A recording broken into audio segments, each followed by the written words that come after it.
Hello everybody, Mark here. Today, may gusto lang akong share sa inyo. It's all about dito sa water server or sa water stand dito. Naka-attach siya directly actually sa faucet, pero mineral water siya.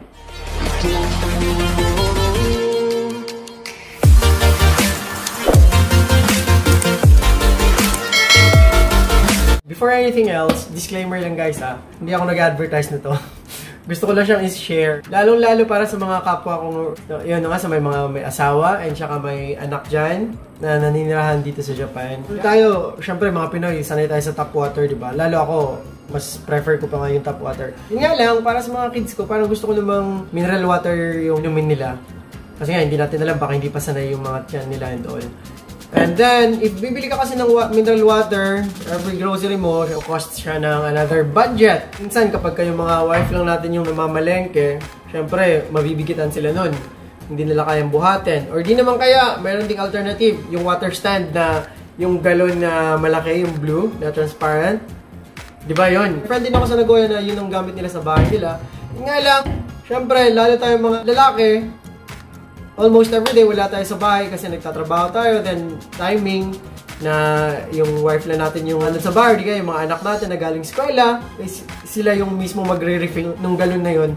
Medyo mabigat yun, di ba? Naganap kami ng alternative, yung isang product na directly na siya nakakabit sa faucet. So, yun na yung magiging main na source ng tubig. At the same time, mineral water, di ba? So, yun na nga. Ito na nga. Okay, so, ito na siya. Actually, kaka-install lang nito kanina. Ayan na nga, si Kuya. Siya yung nag-install na to. Ayun, pinanood ko naman siya simula. Nakakabilib yung Japan. Yun nga lang, tinanong ko si Kuya, aling technology ba to? And sinabi niya na Kankokusei, or galing sa Korea. Kung makikita nyo guys, Koei. Wala mang brand na ganito dito sa Japan yan, diba? First, papakita ko sa inyo yung function. Ngayon, normally, diba, ganyan, may baso tayo. Kaya yung suito, or yung baon na nyo ng tubig, kaya, naman na, hindi sapat yung space na to, pwede nyo tong ipasok doon sa loob na ito. Ngayon, if hindi pa rin talaga sapat, ito naman pwede siya ma-adjust pataas. Nasa tumunog. Wait, yun. Okay na yun. And then, so mapunta tayo sa ano siya gamitin. Okay, ito na yung water stand. Para mag-fill ka ng tubig, pwede kang pumili kung konti lang yung sa gitna or yung puno mismo. Diba? So, pwede kang pumili, ganyan. And then, mamimili ka rin, yung pinaka-basic na kailangan natin sa tubig, di ba? Is yung warm, yung cold, or di kaya yung boiling water. I-start daw yung degree na to, ano daw to, 70 degree, 80 degree, 90 degree. Depende na lang sa kung pipiliin mo. And ito naman, itong blue na to, well, mag-blue pa siya kasi parang pinapalamig niya para yung tubig. Mga 30 minutes daw, after mong isaksak to, doon pa magkakaroon ng malamig na tubig. Man ko naman yung tubig, parang na siya, medyo malamig naman siya, kaya I think okay na yun. And then, ito naman siya guys, ito, kung mababasa nyo yung katakanan nito, pagka ilong press nyo tong source ng mainit na tubig, long press, okay, so, nagstay yung white light, diba? Ibig sabihin nun, kahit napindutin man siya ng mga bata, ang hot water na to, kumbaga sa sasakyan child lock. And then kapag gusto mo na siyang ibalik, gusto mong kumuha ng mainit na tubig, yun, long press mo lang siya ulit, then yun, pwede ka nang kumuha ng mainit na tubig. Pwede natin mag-fill ng tubig, okay? Yung konti lang na water, and then, yun, tubig.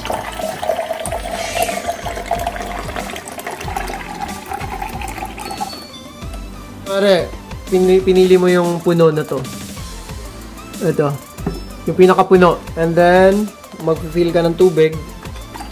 In the middle, pwede mo na siyang i-press para mag-stop siya. If ever na, kunwari, kakarga kayo ng ganito, isang pitcher.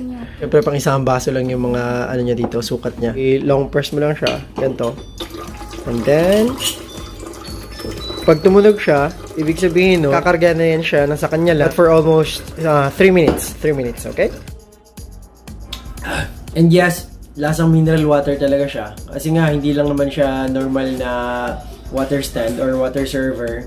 Yung mismong tubig na dumadaloy or galing dun sa faucet na yon is pinaprocess niya dito, pinipurify niya, and nagiging mineral water yung result. Kaya naman, if ever man na i-consider nyo muha rin or mag-grant din ng isa na to, I would recommend or I would suggest guys, kumuha kayo ng hanggang 8.